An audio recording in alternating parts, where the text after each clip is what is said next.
I love seeing you again. It's good to be together. Today, we're going to visit the School of Feeling in the arts, in Jesus, in life. We're going to try to get beyond simply saying, wow, that's cool, that's amazing, that's awesome. It feels so good.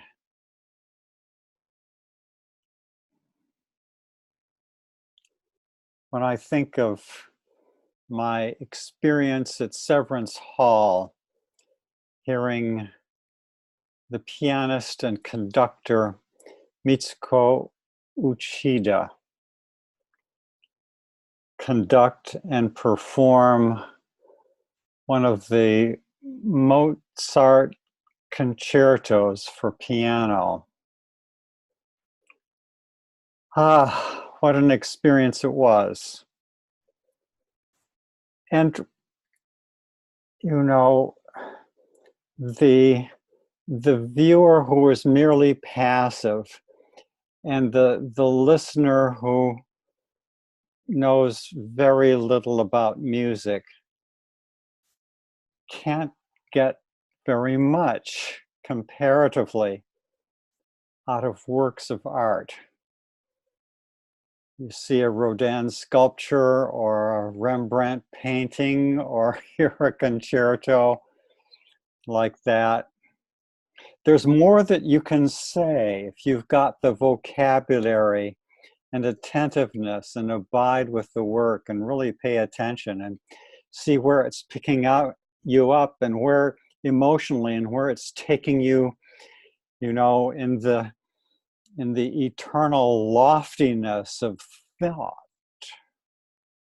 and how it gets you from here to there. One of the great beauties is the birth life of Jesus of Nazareth. And I remember when I was at a school, a literal school, and an actor and theater director came to give our school a little exercise, and we put into small groups and had to pick a story of Jesus. And someone had to play the character of Jesus, and then someone else had to play the conversation partner. And that was very demanding because you had to think, how would Jesus have said that? Wouldn't be enough to learn or read a script. You had to have the feelings right. And even if you were to watch a video and knew Aramaic and could hear Jesus' musical voice expressing so perfectly the divine response and the mature human response to a complex situation, it wouldn't be enough to imitate that. One would have to know Jesus and consider at length his circumstances and understand his teachings by taking them within and learning to live them. And then expressing. Now,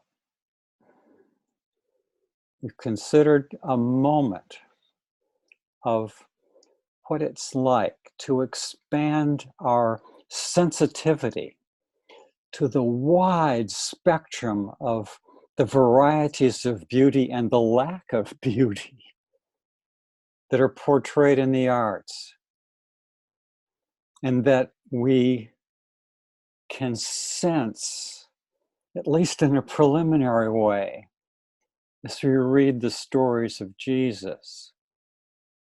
And now let's apply it, trying to reveal Jesus, trying to be sensitive to the complexity of our situations as we exist in planetary history today, in this intense bottleneck of change.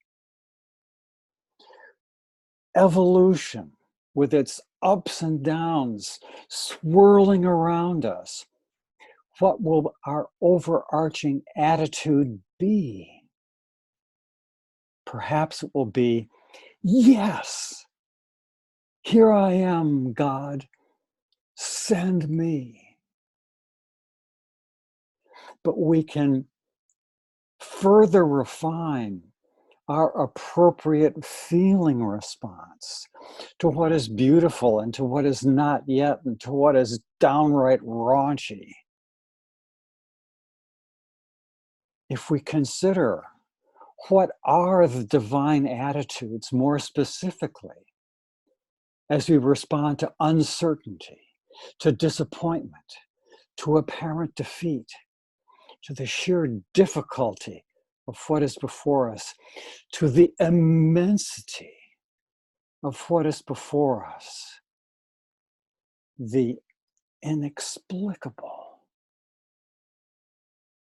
In each of these areas, our yes can become nuanced, attuned, specified. And in these ways, Jesus' beautiful motivation of love, God is love, and Jesus revealed that love in his life. And that love was expressed so diversely in the variety of circumstances in which he found himself. So we, as followers of him, can go to the arts, to his life, to the beauties of nature, in order to perceive, in order to sense, in order to feel. And anyone can do this who does not have to believe X, Y, or Z about who Jesus is or was, because his magnificent, invitational, entry-level, original, gorgeous gospel was a revelation of the fatherhood of God and the brotherhood of man.